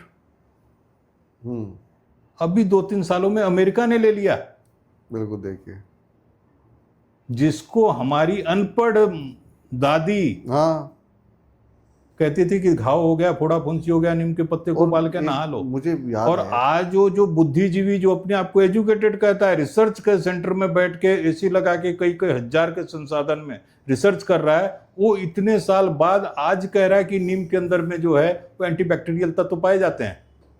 और तो पहले आप इसी से अंदाजा लगाइए, हर घर में एक नीम हर होता घर था। में नीम होता था। कोई रिश्तेदार बाहर से आया है, कोई जमाई बाहर से आया है, कोई साबुन नहीं होता था। नीम का पत्ता उबाला और उबालने के बाद ठंडा करने के बाद में वही जल जमाई को दिया जाता था कि आप इससे स्नान वही करो। दातुन में काम और आता वही था। दातुन में काम आता था। और तो पेड़ों की भी कटाई खूब हुई, लोगों को उसके बारे में जानकारियां भी नहीं थी, तो ये सब चीजें आई हैं। आज वही आप ये देखिए, जौ लीवर का बहुत अच्छा सफाई करता है, पर कितना रुपए किलो बिक रहा है। और अगर उसी को कोई विदेशी कंपनियां आ जाए, उसको अच्छे ढंग से पैक कर दे और पैक करने के बाद में सुपर फूड नाम देके मार्केट में लेके आ जाए, तो हम धड़ाधड़ खरीदेंगे। तो इसमें कुछ हम लोगों की मानसिकता को भी बदलने की जो जरूरत है। स्वास्थ्य के लिए जो चीजें हैं वो आज भी सस्ती हैं। जी, आयुर्वेद देखिए, आयुर्वेद मैं तो बहुत साल से काम कर रहा हूँ। महंगाई तो खैर आयुर्वेद में भी बहुत बढ़ी है, क्योंकि जब से बाबा रामदेव जी आए हैं उसके बाद में हजारों कंपनियां रजिस्टर्ड हुई हैं। अगर आप भारत सरकार के वेबसाइटों को चेक करेंगे तो लाखों कंपनियां रजिस्टर्ड हुई हैं। कोई थर्ड पार्टी मैन्युफैक्चरिंग कर रहा है, कोई अपना मैन्युफैक्चरिंग कर रहा है, कई मैन्युफैक्चरिंग करके अपना आउटलेट बना के चल रहे हैं, बहुत सारी संस्थाएं काम कर रही हैं। तो ग्राफ तो बढ़ा है, और ग्राफ बढ़ा है तो स्वाभाविक इकोनॉमिक्स का वो सूत्र है कि डिमांड आएगी तो रेट बढ़ेगा। तो रेट तो बहुत बढ़े। अब एक दवाई आती थी बसंत मालती रस, जैसे आपने टाइफाइड का कहा कि टाइफाइड फिर हो जाता है या शरीर से निकलता ही नहीं है, इतनी कारगर दवाई है वो। 1000 रुपए की 20-25 गोली आ जाती है। मैंने जब प्रैक्टिस शुरू किया था उसको 150 में मैं खरीदता था। और इतनी कारगर दवाई है कि कैसा भी टाइफाइड बिगड़ा हो, कितना भी पुराना टाइफाइड बिगड़ा हो, 1000 रुपए के अंदर आदमी ठीक हो जाता है। पर आज वो जो 150 वाली दवाई थी वो 1100 रुपए की, 1200 रुपए की मिल रही है, क्योंकि उसके अंदर में थोड़ा गोल्ड का भी समावेश होता है। तो महंगाई तो बढ़ी है। आयुर्वेद के भी प्रोडक्ट अब खूब महंगे होने लगे हैं। देखता हूँ आयुर्वेद पे खुशी भी होती है एक तरफ कि लोगों को रोजगार मिल रहा है। आयुर्वेद के साबुन 700-800 800 रुपए के बिक रहे हैं। मैं उस कंपनी का नाम नहीं लूंगा, एक है कंपनी जो आयुर्वेद के ऊपर काम करती है, 800 रुपए का नहाने का साबुन बेचती है। बिल्कुल सही बात है। तो लोगों को रोजगार मिला है, वो एक अच्छी बात है। पर वो सब कंपनियों से मैं ये रिक्वेस्ट करूंगा कि अगर आप लोग कमा रहे हो, आपकी रोजी रोटी है, तो फिर आयुर्वेद के ऊपर में काम भी कीजिए। सिर्फ अपने आयुर्वेद ने आपको दिया है, आयुर्वेद ने दिया है, दीजिए, तो आप आयुर्वेद को दीजिए। कुछ ऐसे वैद्य तैयार कीजिए, या कुछ वैद्य अगर आपके ऐसे निगाह में आते हैं तो उनको सपोर्ट कीजिए कि वो लोग एक नया रिसर्च करके दुनिया के आगे साबित कर सकें कि आयुर्वेद जो है वो वाकई अपने आप में समृद्ध है। तो कुछ कंपनियों को कुछ फंड ऐसे निकालना चाहिए कि जो छोटे छोटे वैद्य हैं या अच्छे अच्छे स्कूलों से स्टूडेंट निकल के आ रहे हैं उसके ऊपर में काम करें, तो आयुर्वेद बहुत आगे जा सकता है। उन कंपनियों को भी ध्यान देने की ज़रूरत है कि जो मार्केट के अंदर में 40 रुपये 50 रुपये लक्स के इंटरनेशनल कितना 150 रुपये का साबुन बिकता है, और आप 800 रुपये का साबुन बेच रहे हैं। अब मैं उसमें नहीं जाऊंगा कि कितनी लागत आए, क्योंकि मेरा तो सेक्टर मुझे पता है सब, पर मैं नहीं चाहता कि मैं किसी के काम के ऊपर में कुछ ऐसा वो करूं। पर मेरा ये उन लोगों से रिक्वेस्ट है कि कुछ ना कुछ फंड ऐसा निकालें कि आयुर्वेद के सेक्टर में एक नया खोज हो सके, नए नए वैद्य तैयार हो सकें, जो नए स्टूडेंट आ रहे हैं उनको एक प्रोत्साहन के रूप में कुछ ऐसा मिले कि वो लोग रिसर्च के लिए प्रेरित हों। करना चाहिए। ठीक है आचार्य जी, अब मेरे पास कुछ प्रश्न है आपके लिए। आयुर्वेद पे हमने बहुत बात की, इसके अलावा हम भविष्य में पॉडकास्ट में हम बात करेंगे एक एक जो आपका, जैसे आपका आंवला हुआ, हरड़ हुआ, हरतकी हुई, इनके बारे में हम विस्तार से बात करेंगे आगे के पॉडकास्ट में, ताकि उनके क्या हमारे शरीर पर प्रभाव है वो हो सके। अभी मेरे कुछ प्रश्न आपसे हैं जो डेली रूटीन लाइफ से जुड़े हुए हैं, हमारे आहार से। तो वो मैं जानना चाहता हूँ कि आप उसके बारे में क्या बोलते हैं। जैसे सबसे एक चीज़ काफ़ी समय से बहुत ज़्यादा प्रचलन में आई है, तो हमेशा बोलते हैं कि पानी खड़े होके नहीं पीना चाहिए। तो पानी खड़े होके नहीं पीना चाहिए, उससे बोलते हैं कि हमारे घुटनों में दर्द होता है। तो ये सत्य है या मिथ्य है? सत्य है। सत्य है। क्योंकि खड़े पानी पीने से जो है, पानी सीधे जाके किडनी के ऊपर में इफेक्ट करती है, और जितने भी उसके गतिरोध रोकने वाली ऑर्गन्स हैं वो सब स्थिर हो जाते हैं और वो सीधे जाके किडनी में जाके पहुंचती है। और जब वो सीधा किडनी में पहुंचती तो किडनी को इफेक्ट करती है, लीवर को इफेक्ट करती है, और जिससे आपके जोड़ों के अंदर में दर्द जो है वो पैदा होने लग जाता है। ठीक है। वायु का प्रकोप बढ़ता है। वायु का प्रकोप बढ़ता है। दूसरा प्रश्न, दूध क्या खड़े होके पीना चाहिए? नहीं, देखिए, पीने की तो जो भी वस्तुएं वो सब बैठ के पीने को ही कहा है। चाहे आप किसी भी ड्रिंक को पी रहे हैं, दूध पी रहे हैं, जल पी रहे हैं, बैठने, क्योंकि मुद्रा का बहुत, अब आयुर्वेद में वही है, हर पहलू पे चर्चा करेंगे तो फिर बहुत बड़ा विषय हो बिल्कुल, जाएगा। मेरा प्रश्न यही इसलिए था जी। क्योंकि अक्सर हम जब देखते हैं तो ये बोला जाता है कि पानी बैठ के और दूध खड़े होके पीना चाहिए। तो मैं ये जानना चाहता था कि आप क्या उसमें बोलते हैं। हाँ, दूध खड़े होके वो लोग पी सकते हैं कि जो पहलवानी वगैरह के सेक्टर में है, अच्छा, उनके लिए है। पर आज जो देश काल परिस्थिति चल रही है वही है कि वैद्य को इन सब चीज़ों का, औषधि है, औषधि के बारे में लिखा भी है कि ये औषधि इतने इतने जगह काम करती, इन इन रोगों पे इस अनुपात से काम करेगी, पर नीचे फिर लिख देते हैं देश काल परिस्थिति आयु बल, इसका विचार करके वैद्य को ये दवाई देना चाहिए। अब उसमें मेल भी है, फीमेल भी है, कोई दुबला पतला भी है, उसकी वो पचाने की क्षमता नहीं है तो उसका डोज आपको उस हिसाब से निर्धारित करना है। कोई मजबूत है, मेधा शक्ति उसकी मजबूत है तो डोज उसके हिसाब से आपको करना है। तो ये सब देश काल परिस्थिति के अनुसार अपने बुद्धि विवेक से भी इसका इस्तेमाल करते रहना चाहिए। तो जो लोग ये सब चीज़ों के अंदर में इन्वॉल्व हैं, स्पोर्ट्स के अंदर में, तो वो खड़े होकर अगर पीते हैं तो उनको कोई नुकसान नहीं करता है। अच्छा, सुबह जब हम प्रातःकालीन जागते हैं तो सुबह उठते ही पानी पीने के लिए बताया जाता है कि हमें पानी पीना चाहिए सुबह। तो सुबह उठ के हमें कैसा पानी पीना चाहिए, गुनगुना या ठंडा, और उसके फायदे क्या हैं या कुछ नुकसान भी हैं सुबह पानी पीने के? आयुर्वेद में इसको उषा पान के नाम से वर्णन किया गया है कि सबसे अच्छा तो ये होता है कि तांबे का कोई पात्र हो, उसके अंदर में जल को रखा जाए, और जल को रखने के बाद में सुबह उस जल को, अब वही बात आ जाती है आकाश कि तांबा है वो खाली है तो उसके अंदर वो आकाश तत्व व्याप्त है, और उसके साथ जब जल चला जाता है तो आकाश और जल, इनका दोनों का समन्वय होने के बाद में वो पात्र भरता है। और रात भर जब वो स्थिति में रहता है तो ताम्र भस्म हम लोग बनाते हैं तांबे का। बहुत सारा समाज के अंदर में कि ये फैल गया है मिथ्या प्रचार की जो पित्त की पथरी होती है वो नहीं निकलती है।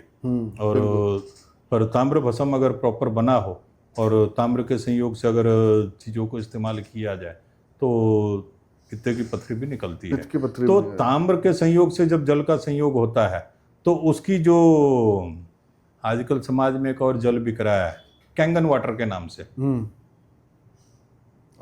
एक नया भी आया अर्गलाइन वाटर भी एक चल रहा है जी, उसमें बहुत सारे सब्जी और ये सब डाल के, ये सब चीजें जो कह रहे हैं ये सब चीज वही मैं कह रहा हूँ कि नया नया कॉन्सेप्ट स्वरूप बदल के लाया जा रहा है, रैपर चेंज कर दिया, बस नया नया स्वरूप ला रहे हैं। तो इसको अगर आप उसके अंदर में रखते हैं ताम्र के पात्र में तो उसके जितने भी एलिमेंट्स हैं ताम्र के पात्र के वो सब उस जल के अंदर में समाहित हो जाएंगे। तो हमें वो तांबे वाला जल नॉर्मल पीना चाहिए, नॉर्मली सुबह उठने के बाद। यहाँ तक भी बताया गया है कि दक्षिण दिशा की तरफ करके आदमी को जल पीना चाहिए और मल त्याग जो है वो उत्तर दिशा की तरफ करना चाहिए।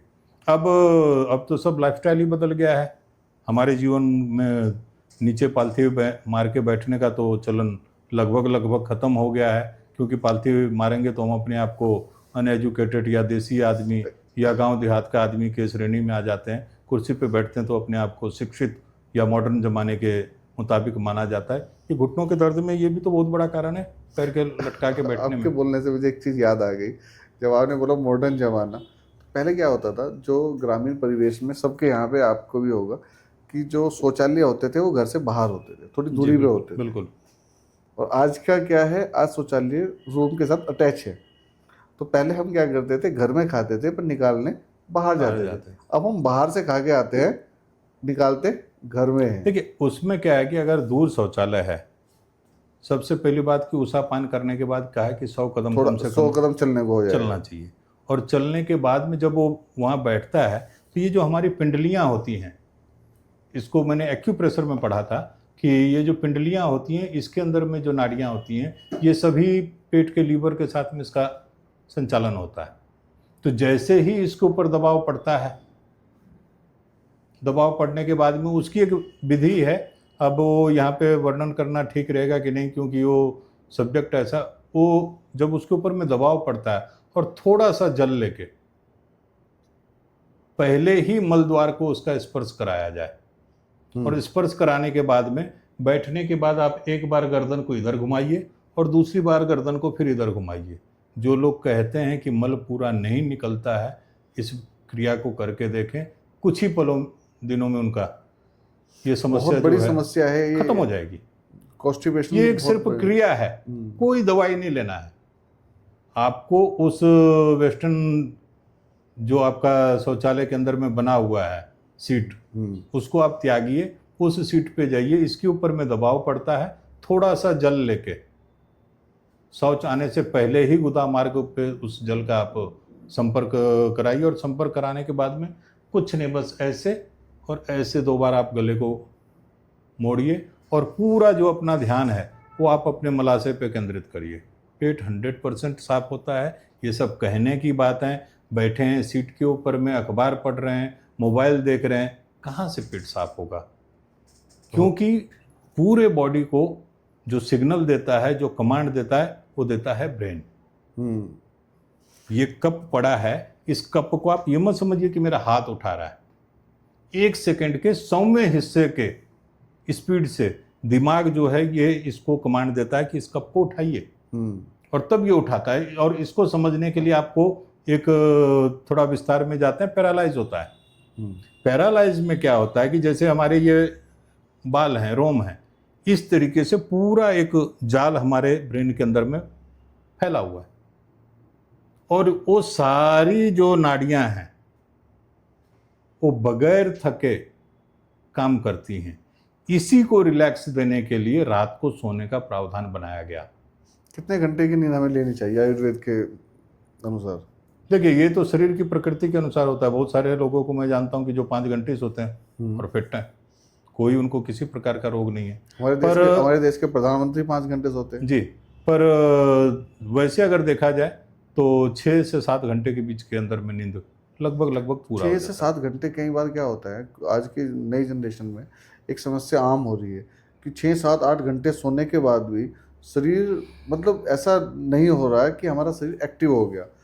तो वो एक समस्या बढ़ रही है। अंदर किसी न किसी दोष का बढ़ना है, किसी न किसी दोष का। आप ये मत समझिए फिर अपने आप को कि आप तंदुरुस्त हैं।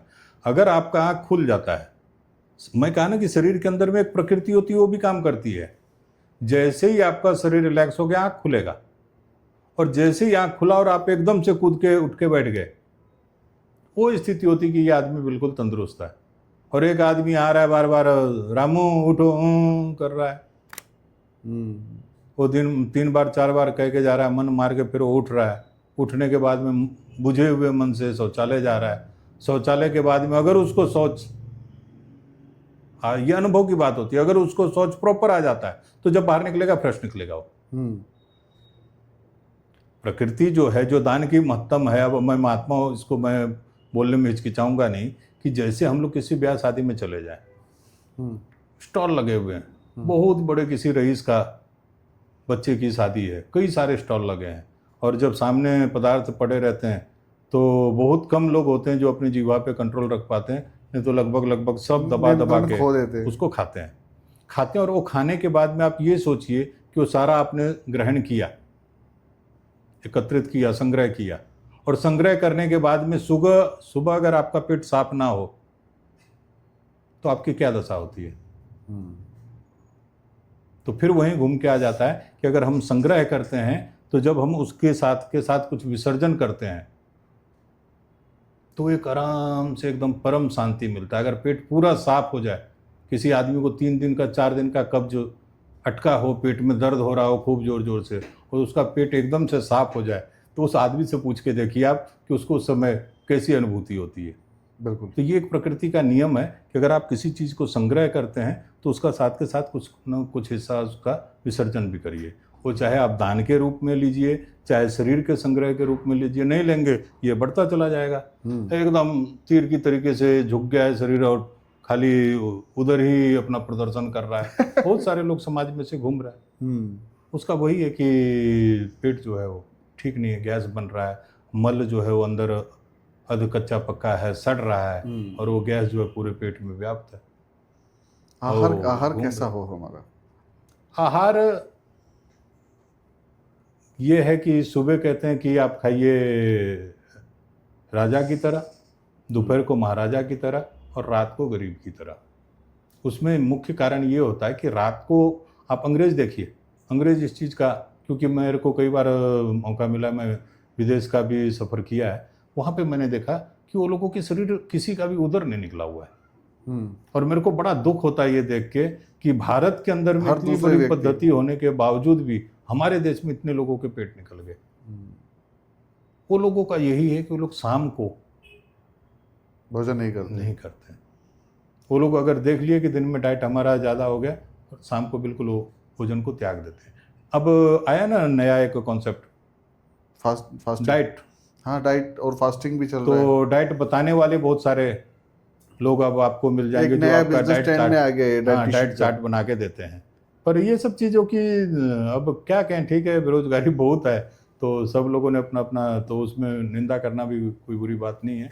लोगों ने उस चीज़ को जन्म दिया है, तो उसके समाधान के रूप में एक नया आविष्कार आया कि डाइटिशियन आए समाज में।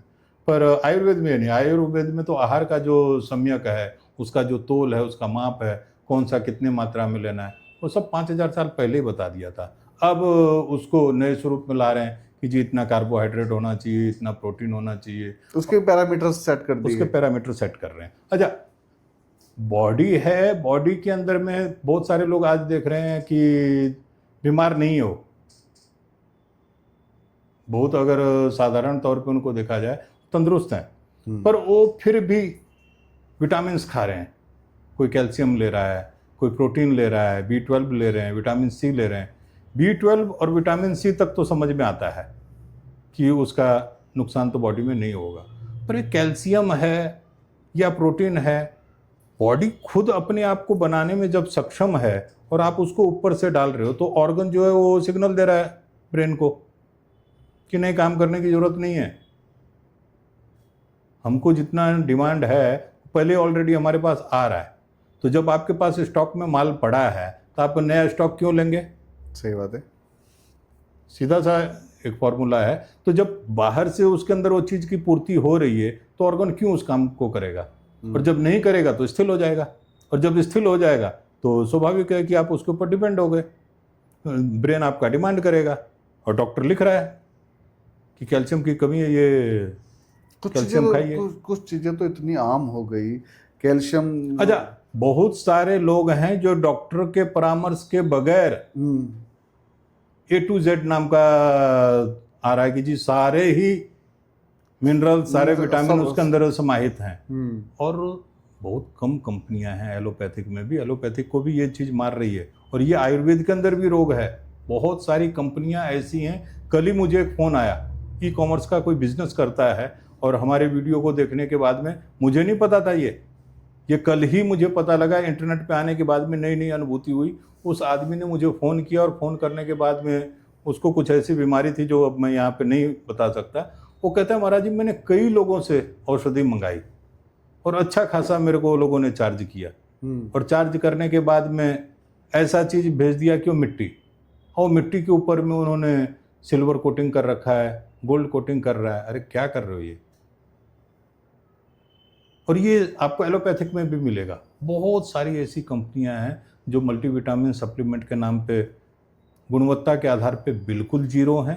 पब्लिक के सेहत के साथ खिलवाड़ हो रहा है, पब्लिक को प्रॉपर चीज़ पहुंच नहीं रही है, और पब्लिक भी जो है वो बिल्कुल जैसे कोई बुद्धि विवेक का कोई उनको परिचय ही नहीं है, या उसका उपयोग ही नहीं करना चाहते हैं। गए डॉक्टर, वो मेडिकल वाले ने जैसा कह दिया, उठा के ले आए, उसको खा रहे हैं।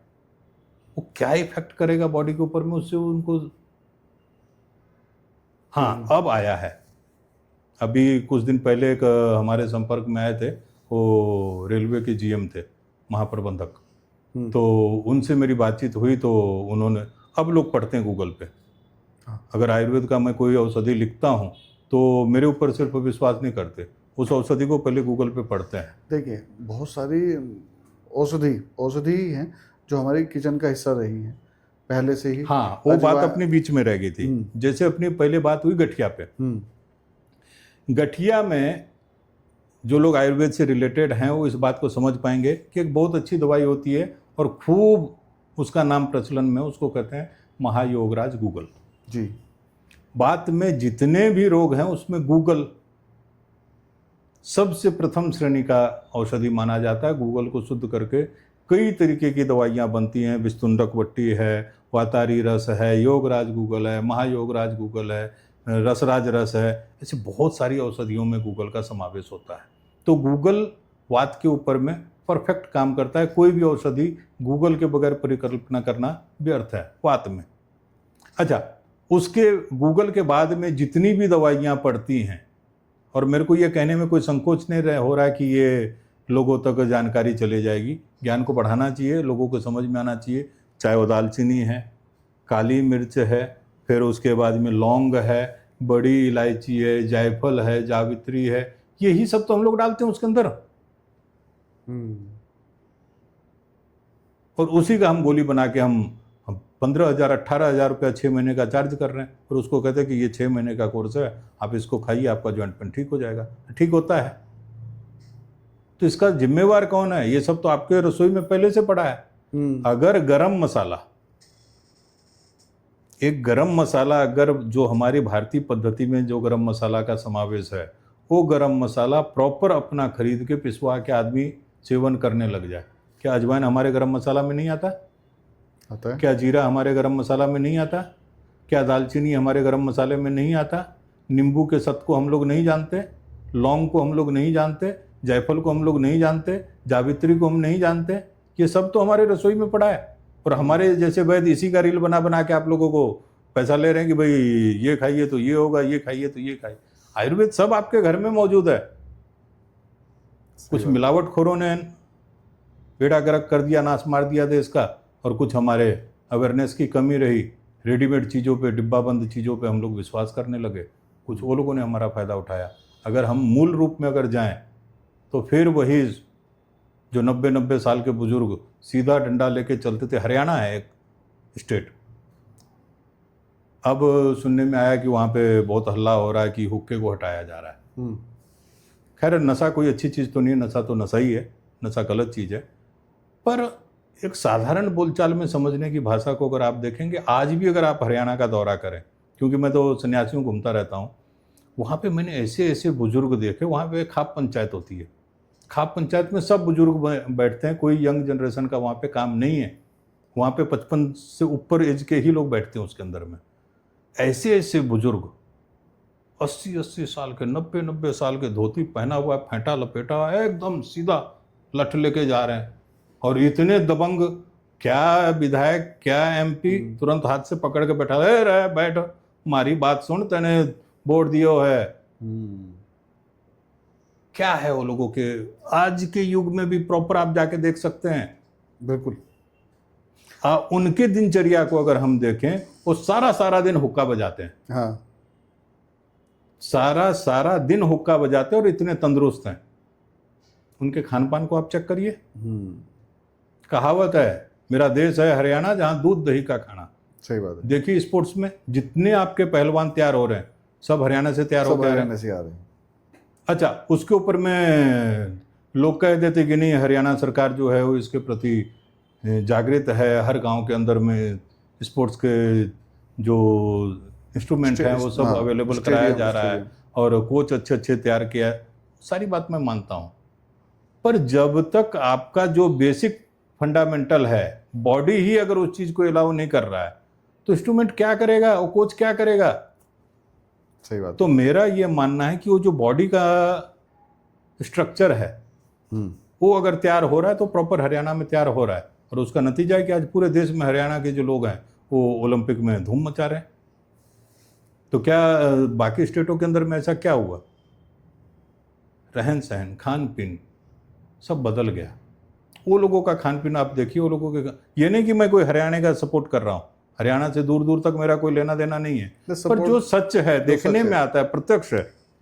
कहावत है ना, प्रत्यक्ष को प्रमाण की जरूरत आवश्यकता नहीं है। तो प्रत्यक्ष आपके सामने है और आप देखिए, और लड़के तो लड़के, लड़कियां बिल्कुल। अदर स्टेट में जाइए, इतना केस आ रहा है ब्रदर का, लुकोरिया 80% महिलाओं को हो गया है, स्वपन दोष 80% लड़कों को हो गया है, कैल्शियम की कमी 99% लड़कियों के अंदर पाया जा रहा है, ब्लड प्रेशर डाउन रहता है लड़कियों का, खून की कमी सभी लड़कियों में पाया जा रहा है। क्यों? क्या कारण है ऐसा? खान पीन। जबकि कहते हैं कि माता जो है वो सृष्टि का निर्माण करती है, नींव जो है वो माँ से चलता है।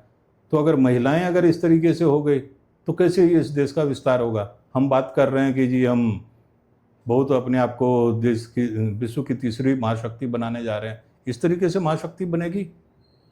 कहीं ऐसा ना हो कि महाशक्ति का खिताब तो हमारे सिर पे आके जड़ दिया जाए और नीचे से बॉडी जो है वो उसको सहन करने के काबिल ना रहे। तो इस चीज़ के ऊपर में ध्यान देना पड़ेगा गवर्नमेंट को भी, कंपनियों को भी और वैद्यों को भी, कि उचित चिकित्सा करें और सही चीज़ लेके जाएं, कि मिलावटखोरों से बचें और इस देश को आगे ले जाएं। पैसा तो आता रहेगा, कमाते रहेंगे, पैसा जिंदगी में ज़रूरी है, पर किसी के लाश के ऊपर में नींव रख के पैसा कमाना।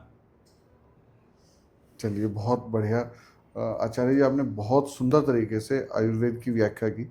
आज हमने तीनों दोषों के बारे में बात की, वात पित्त और कफ के बारे में बात की, आज हमने आहार की बात की, और भविष्य के पॉडकास्ट हमारे जो भी रहेंगे, जो आयुर्वेद संवाद रहेगा, उसमें हम भिन्न भिन्न बीमारियों पे बात करेंगे। आज ये पहला संवाद था, तो आज हमने बहुत सारी चीज़ों को फिर भी संजोया है। तो आगे के उसमें हम बात करेंगे बीमारियों पे, हम बात करेंगे हमारी औषधियों पे और हमारी दवाइयों पे। तो आज के लिए इस पॉडकास्ट को यहीं विराम देते हैं। आगे के पॉडकास्ट में फिर हम बीमारियों पे, दवाइयों पे, इन सब निरंतरता के साथ आगे बने रहेंगे। तो जैसे मैं हमेशा बोलता हूँ कि खुद जुड़े रहिए पॉजिटिव विचारों से और अपने बच्चों को जोड़ कर रखिए संस्कारों से। आज के आयुर्वेद संवाद में आज हमारे साथ रामदास जी, आयुर्वेदाचार्य रामदास जी थे, जो बात कर रहे थे आयुर्वेद को लेकर, जिसमें हमने विस्तृत रूप से बात की।